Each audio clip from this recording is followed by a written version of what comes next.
Video को like करके आगे शेयर जरूर कर देना। माँ बाप के आगे भी हाथ बांध के खड़े रहते हो, वहाँ तो सीना तान के खड़े रहते हो, वहाँ तो आंखें बड़ी बड़ी करते हो, उनको डांटते हो।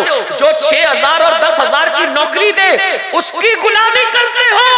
और जिस माँ ने जिंदगी और मौत से खेलकर तुम्हें पैदा किया, जन्म दिया, उस माँ को कनीज समझते हो, उस माँ को गुलाम समझते हो, उस बाप को गुलाम समझते हो। तैयार हो जाओ माँ बाप के गद्दारों, जलील होने के लिए तैयार हो जाओ, कलमे से मौत के वक्त महरूम होने के लिए तैयार हो जाओ, जहन्नम के दरख्तों पर उल्टे लटकने के लिए तैयार हो जाओ। कितनी बड़ी दाढ़ी कर लो, कितने ही कलमे पढ़ लो, कितनी नमाजें पढ़ लो, कितनी रोजे रख लो, मेरे नबी ने जो कह दिया सो कह दिया। तुम्हारे मुंह से जो निकली वो बात हो नहीं। अल्लाह के रसूल फरमाते हैं, माँ बाप का दिल दुखाने वाला मरते वक्त उसकी जबान पे कलेमा नहीं आएगा, वो जलील होके मरेगा, वो रुस्वा होके मरेगा। एक बात और याद आ गई, ये भी हदीस पाक में आया, मफहूम है, जो माँ बाप का दिल दुखाएगा क़यामत के दिन वो सूअर की शक्ल लेकर उठेगा, खिंजीर की शक्ल लेकर उठेगा। अल्लाह अकबर। बल्कि फकीह अबुल्लाह समरकंदी अपनी किताब में लिखते हैं, आका फरमाते हैं, मुझे इतनी तकलीफ किसी के मामले में नहीं होती जितनी तकलीफ माँ बाप का दिल दुखाने के मामले में होती है। आका फरमाते हैं, मैं अल्लाह की बारगाह में अर्जी करूंगा। तवज्जो करो, ये फकीर लिख रहे हैं समरकंदी, और ये फिक़ह हनफी के बहुत बड़े इमाम हैं। और किताब का नाम भी सुन ले ताकि लोगों को ये ना लगे कि मैं कोई मुबालगा कर रहा हूँ। क़ुर्रतुल उयून नाम की किताब है, अब तो उर्दू में भी शाये हुई है, उसको देखना, इंटरनेट पे देखना। तवज्जो करना, तवज्जो कीजिए। आका फरमाते हैं, मैं अल्लाह की बारगाह में माँ बाप के गुस्ताख, नाफरमान और गद्दारों के लिए सिफारिश करूंगा, सजदा करूंगा अर्श के नीचे। अल्लाह फरमाएगा, महबूब आप उनके लिए तकलीफ मत कीजिए। तवज्जो करो, अल्लाह के रसूल को अल्लाह कहेगा, महबूब आप उनके लिए सिफारिश ना करें, आप तकलीफ ना फरमाएं। आका फरमाते हैं, फिर मैं सजदे से सर उठाऊंगा और मैं जन्नत में रहूंगा, तो मैं वो माँ बाप के गद्दार और नाफरमान भुला दिए जाएंगे, मुझसे भुला दिए जाएंगे। क्योंकि अल्लाह पाक फरमाता है कि हम आपको नहीं भुलाएंगे मगर जो चाहेंगे भुला देंगे, जिसमें हिकमत होगी भुला दिया। हुजूर फरमाते हैं कि मेरे ज़हन से वो भुला दिए जाएंगे, फिर बहुत अरसे के बाद मुझे वो याद आएंगे, फिर मैं सजदा करके अल्लाह से कहूंगा, मौला वो माँ बाप के जो नाफरमान थे, नाफरमानी करते तो उन्हें बख्श दे। अल्लाह फरमाएगा, महबूब तुम इस मामले में जहमत मत करो, तकलीफ न करो, मैं मफहूम पेश कर। दूसरी बार भी हबीब को रोका जाएगा, महबूब तवज्जो करिए, गौर फरमाइए, मुसलमानों किस रास्ते जा रहे हो? मेरे जवानों, मुंबई में काम करने जाते हो, कलकत्ता में काम करने जाते हो, दिल्ली में काम करने जाते हो, सऊदी और दुबई और यमन कहाँ का काम करने जाते हो, इधर तुम्हारे माँ बाप इंतजार करते हैं कि मेरे बेटे का खैरियत का फोन तो आए। लोग खैरियत का फोन भी नहीं करते अपने माँ बाप।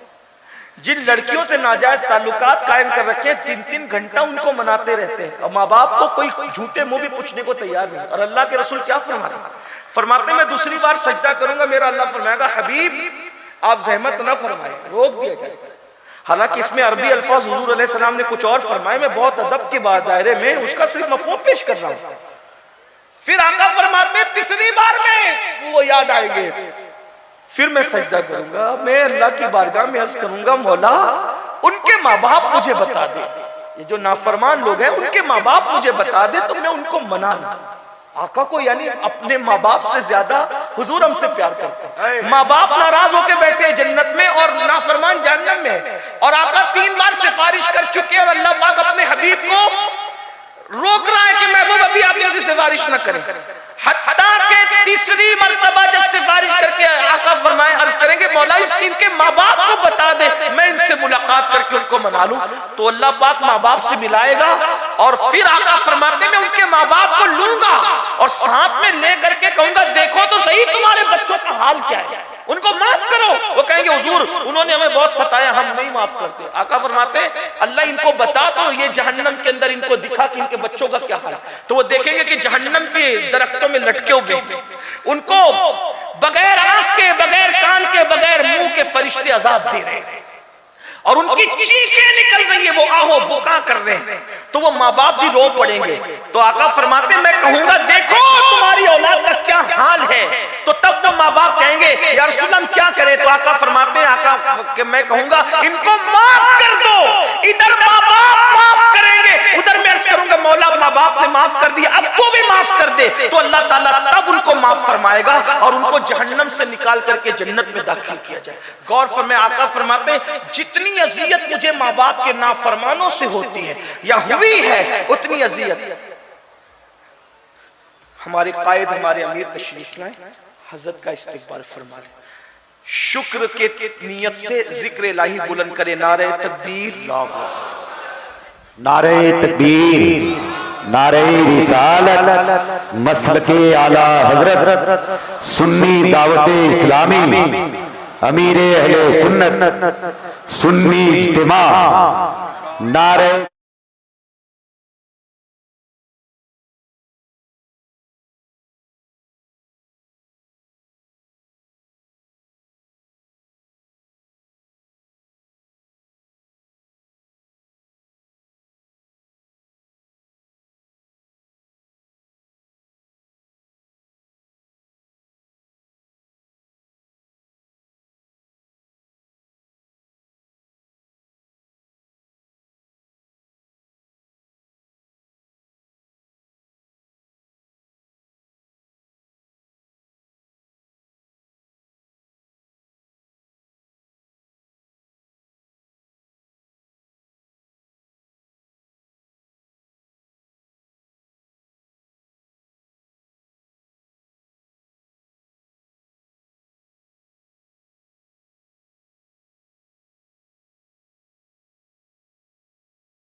ताखीर के अपने कायद अपने अमीर की बारगाह में अर्ज गुजार हूँ। देखिए ऐसी हस्तियां याद रखिए, मुकर्रिर आपकी बस्ती में रोज आते हो, खुतबा रोज आते हो, खतीब भी तो हर एक बराबर नहीं होता ना। तो एक ऐसा खतीब आज आपकी बस्ती में आया है कि हमारी जमात के बहुत अजीम मुफक्किर, जिसको दुनिया अबुल इखलास कहती है, कुछ लोग जो वो अल्लाह अकबर अपने जमाने का अजीम मुखलिस कहती है, जिसको लोग लिसानुल असर कहते हैं। हुजूर मुफ्ती आजम जिसका खिताब सुनने के लिए जब वो मुश्ताक रहा करते थे, वो हस्ती ने कहा कि अमीर सुन्नी दावत इस्लामी का एक खिताब सुनकर कि ये ऐसा खिताब था कि जिसके एक जुमले पर पूरी किताब लिखी जा सकती है। यानी कि अगर हम लोग जो छोटे लोग हैं ये कोई बात करें तो सूरत को चिराग दिखाना है, लेकिन हमारी जमात का ऐसा मुफक्किर जिसको लोग लिसानुल असर कहते हो, वो हस्ती जिसके खिताब की तारीफ करे, कुरान की आयतों से मुज़य्यन जिसकी गुफ्तगू होती है। एक जो वो बदमजहब जमात का शख्स औरंगाबाद की सरजमीन पर हजरत की खिताब को सुनने के बाद कहता है कि मैंने पहला ऐसा सुन्नी आलिम देखा कि जो कुरान में इतनी आयतें पढ़ता, उसका अपना वो है, ये वो कह रहा है अल्हम्दुलिल्लाह। तो और जिसकी खिताबत को सुनकर बहुत से लोगों ने जो वो बदमजहबियत को छोड़ा है। सिर्फ आपका जहन इस तरफ हो जाए, मैं एक बात कहता हूँ। एक मर्तबा मैं कर्नाटक के एक शहर में गया, उस शहर का नाम भी बता दूं इसलिए कि हमारे यहाँ जो वो आसमानों की बातें नहीं होती कि इधर हो गया उधर हो गया, आप पहुंच सकते हैं वहां तक। हासन एक इलाका है, हासन कर्नाटक में। मैं जब वहां गया तो जिस भाई के घर मेरा कयाम था, तो उसने बताया मुझे कि सैयद साहब मैं जो वो मौदूदी जमात का एक रुकन था, उसने बताया। तो मेरे कान खड़े हो गए, भाई रुकन थे तो फिर अभी क्या है? तो कहा कि अभी तो मैं सुन्नी दावत इस्लामी का रुकन हूं। तो मैंने पूछा कि आप के सुन्नी बनने के पीछे क्या चीज है? आप कैसे सुन्नी बने, सुन्नी बनने के पीछे वजह क्या बनी? तो उसने बताया कि हम लोग नौजवानों की टीम थी और मौदूदी जमात से जुड़े हुए थे। तो जाहिर सी बात है कि वो उनका दिमाग तो चौथे आसमान पे होता है ना मौदूदियों का, वो तो अपने सिवा किसी कुछ समझते ही नहीं। वो कहा जो भी सुन्नी उलमा आते थे तो वॉकमैन का दौर था, वॉकमैन, तो कहा वॉकमैन लेकर हम जाते थे, छोटा सा टेप रिकॉर्ड जो होता, और जो सुन्नी उलमा तकरीरें करते थे तो पॉइंट आउट करने के लिए जाते थे, मजाक उड़ाने के लिए। जो हम लोग पैंट शर्ट पहने हुए थे वो वॉकमैन हमने जेब में लगा लिया और हजरत के खिताब में पढ़ा। हमने यही समझा कि ये भी जो वो आम खतीबों की तरह होंगे, तो हम खिताब सुनने के लिए वही पॉइंट आउट करना था और साथियों का जहन बना कर ले गए थे कि देखना अभी ये कैसी कैसी गालियां देंगे। इस तरह उन्होंने अपनी जबान में बात की। तो बोले जब हम वहां पहुंचे तो हजरत तशरीफ लाए, तो हजरत का उन्वान था, उन्होंने उन्वान भी बताया, 7 खुशनसीब अर्श के साए में। और उन हजरत ने खिताब शुरू किया। उन्होंने कहा सैयद साहब अल्लाह की कसम हमारा हाल ये था, हम वॉकमैन भी भूले और पॉइंट आउट करना भी भूले। पॉइंट था क्या जिसको हम नोट कर सकते थे? पूरा बयान सुना और हम मुतासिर हो गए। फिर उसके बाद हम कहीं सलातो सलाम में रुकते नहीं थे, सलातो सलाम में भी रुके। और जब हजरत मुसाफे के लिए बैठे, उस वक्त हजरत मुसाफा भी करते थे, इसलिए कि मुसाफा इसलिए हो जाता था कि उस वक्त सिक्योरिटी के मामला थोड़े से जो वो उस वक्त ज्यादा नहीं थे। अभी क्या है कि भीड़ बहुत होती है ना, तो लोग धक्कम धक्का कर देते हैं। तो इस वजह से कोई हजरत को नफरत नहीं है मुसाफे से, या हमारे उलमा मुसाफा नहीं करना चाहते, ऐसा नहीं है। धक्कम धक्का रेल पेल, और ये भी उसमें भी आपकी हमदर्दी है कि भाई आप हमें थोड़ी धक्का दोगे, आप तो एक दूसरे को धक्का दोगे। तो हजरत अक्सर फरमाते हैं जब आपस में धक्का दे के हजर अस्वद चुमना मना है, तो फिर जो वो किसी आलिम दीन के हाथ कैसे चुमे जा सकते हैं? तो ये जो इस्तिलाम का कानून मिला इसीलिए तो मिला ना कि धक्का दे के ना चुमो, इस्तिलाम कर लो, वही अजर मिलेगा, वही सवाब मिलेगा। मतलब धक्के से बचाने के लिए चुमने की बजाय इस्तिलाम का कानून मिल गया। तो हजरत इसलिए कहते हैं, मैं ये नहीं कह रहा हूं कि उलमा को इस्तिलाम करो, ऐसा नहीं, नजरों से जियारत करो, आप उसको गलत मतलब के तौर पे मत लीजिएगा। तो पहले लोग भी इतने बहुत ज्यादा ऐसी भीड़ वाले धक्कम धक्के वाला माहौल नहीं था, तो बैठ के मुसाफा करते थे। उस जवान ने बताया कि हजरत मुसाफा कर रहे थे, एक भोला भाला आदमी आ गया और उसने मुसाफा करते हुए वो अपना लुआब और लुआब के साथ नाक का कुछ जो है वो उसका हिस्सा जो था, उसको मैं नहीं बयान करूंगा, समातों पे बार होगा, वो हजरत के हाथ पे लगा दिया। तो हजरत ने मखसूस अंदाज में मुस्कुराते हुए, हरी चादर उनके पास थी, उन्होंने बताया वो साफ कर दिया। और साफ करके मुसाफे का सिलसिला जारी रहा। तो हमारी जहन के अंदर बात आई कि आलिम रब्बानी इसे कहते हैं। और उसके बाद हमने मौदूदी जमात उसी वक्त छोड़कर अहले सुन्नत व जमात में दाखिला इख्तियार किया। ऐसी शख्सियत, ऐसी हस्तियां आज आपकी बस्ती में आई है, तो रोज रोज ऐसी हस्तियां इस आपकी बस्तियों में नहीं आई। देखो जो आते हैं सब सर आंखों पे, सब अजमत वाले।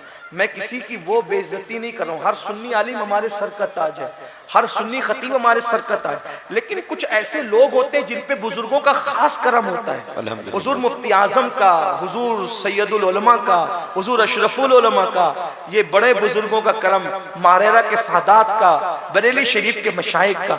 आज ऐसी हस्ती आई है, संजीदगी से सुन लो, इसलिए कि कुछ लोग जबान हिलाकर सिर्फ जबान से बोलते हैं, कुछ लोग जबान हिलाते तो हैं लेकिन उनकी जबान के पीछे दिल नहीं होता, उनकी जबान के आगे दिल होता है। तो ये वो खतीब है जो दिल की गहराइयों से बोलते हैं। एक एक जुमले पर मुफक्किरीन कहने की किताब लिखी जा सकती है। आपकी बस्ती में आए हैं, मैं बहुत अदब के साथ कुछ कहूँ तो सूरज को चिराग ही दिखाना होगा, चिराग क्या बल्कि अगरबत्ती दिखाना होगा, मोमबत्ती दिखाना होगा। तो मैं बगैर किसी ताखीर के हजरत की बारगाह में इल्तिमास करता हूँ कि हुजूर हम सब लोगों को, तमाम गुरबाए अहले सुन्नत को आप अपने मलफूजात हसना से मुस्तफीज करें। क्या मैं उम्मीद करता हूं कि आप जितनी संजीदगी के साथ अभी तक सुन रहे थे, कितना सन्नाटे में सुन रहे थे आप, ऐसी संजीदगी से आप सुनेंगे, क्या मैं उम्मीद करता हूं? जरा हाथ उठा करके मुझे यकीन दहानी करें।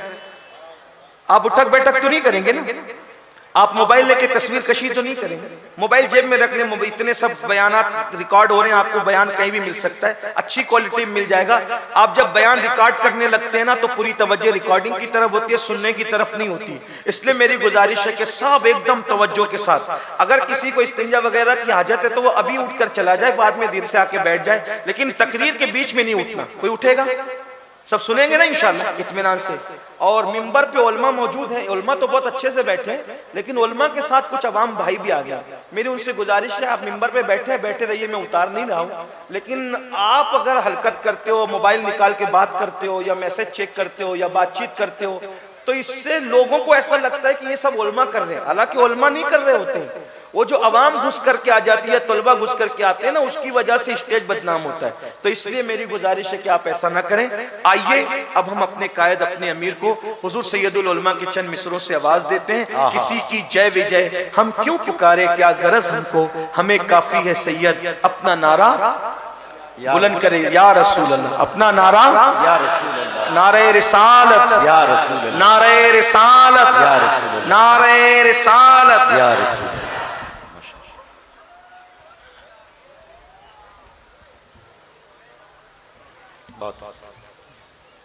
वीडियो अगर अच्छा लगा हो तो लाइक करके सवाब की नीयत से अपने दोस्तों के साथ ज़रूर शेयर कर देना, ताकि वो भी इस वीडियो को सुन कर के जो है अपनी ज़िंदगी में कुछ सीख सकें और दूसरों को सिखा सकें और गुनाहों से बच सकें और अल्लाह रब्बुल इज़्ज़त की इबादत कर सकें। क्योंकि अल्हम्दुलिल्लाह सैयद अमीनुल क़ादिरी साहब अपनी वीडियो के अंदर बहुत कुछ अच्छा अल्लाह के फ़ज़ल से सिखाते हैं और लोग अल्हम्दुलिल्लाह सीखते हैं। बड़े बड़े गुनहगारों ने सीख करके जो है अपने गुनाहों से तौबा कर ली है और नमाजी बन गए हैं, गुनाह छोड़ दिए हैं।